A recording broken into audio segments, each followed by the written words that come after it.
How is your thought train today? We've all got one. What are you thinking about? What kind of fears have you got?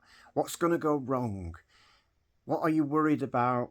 And what are you chasing? What do you think you need in order to be happy at this moment? What are your thoughts telling you? How interesting is it that there's a whole world going on inside your mind that is speaking to you endlessly, often in the middle of the night? And all it's doing is telling you that you need to worry about what's going to happen tomorrow. You need to fix this thing. You need to look this way. You need to do this stuff. You need to be like this. And you shouldn't have said what you said yesterday. And you're going to need to fix that. You're going to need to speak to somebody. And maybe you've got to reconcile things. Maybe you've got to change everything. And maybe there's no coming back from what you said yesterday. Maybe that's the end. And maybe that's a real issue. Maybe you're in a relationship and everything's going to fall apart. And it's all going on. The narrative is endless. And interestingly, next to that narrative is the world. The world isn't the thought narrative. The world isn't the story that you're telling yourself non-stop in your head. The world isn't going to go wrong in the ways that your thoughts tell you it is at the moment, is it? The world is just the world. It's just happening in front of you. It doesn't have any worries or rights and wrongs or things you did wrong or things you did right or things you're never going to come back from or things to fear. They are all in your mind, and your mind is telling you constantly that you need to look like this, have one of those, do this to be happy, exercise more than you have today, and think in a different way, be more confident. Your mind is telling you that you need to fit in with this world.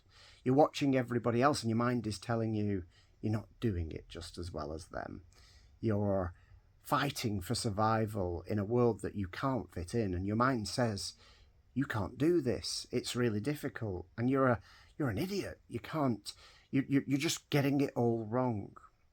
Your mind is actively analysing everything, and it's got an idea about everything you should be, do, have, and it is measuring you up against it constantly, and it's self-critical, and it keeps telling you you're not doing it well enough, you're not as good as the person next to you, you're not comparing and competing very well. Yet the world's just moving forward. You're always in the present moment. The present moment unfolds, and there's no meanings or ideas attached to it. It is just happening in front of you. You could be there enjoying it thoughtlessly, but no. The past is coming in based on your thoughts. So your thoughts bring the past. The past doesn't exist anymore. It's gone. It was an experience that happened, maybe, or you've got an idea of the experience that happened, and now the only way to replay it is when your thoughts start to replay it and make it real in this moment. In fact, your thoughts can bring any point in your past into this moment and make it happen all over again. They can relive it. They can do it, and they can worry about it. They can regret it. So your thoughts can make the past real, even though it's gone and it's never going to happen again. Your thoughts can also make the future. They can catastrophize. They can decide that it's all going to go wrong. But interestingly, your thoughts are about the ideas you've already had. So the only way you create a future is by considering ideas from your past.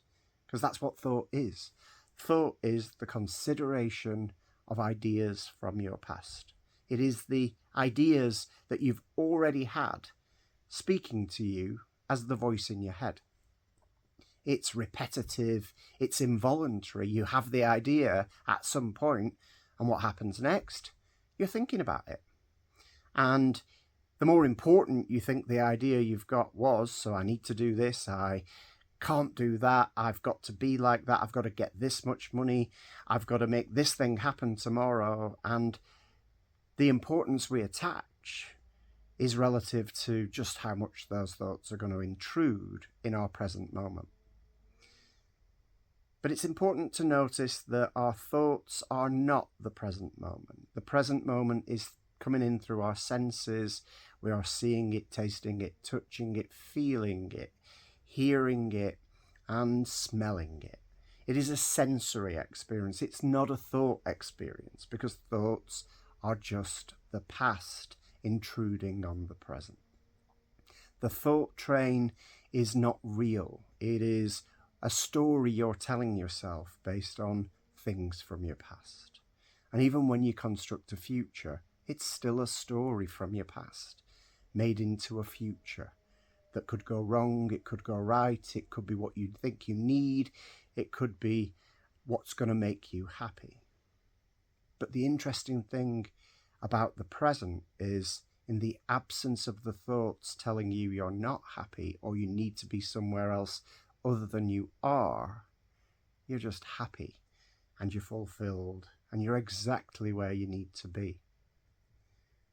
So thoughts and the thought train are something that you can see is where all of your suffering is coming from. There's no battle, there's no fight for this existence to be perfect, but your thoughts tell you there is.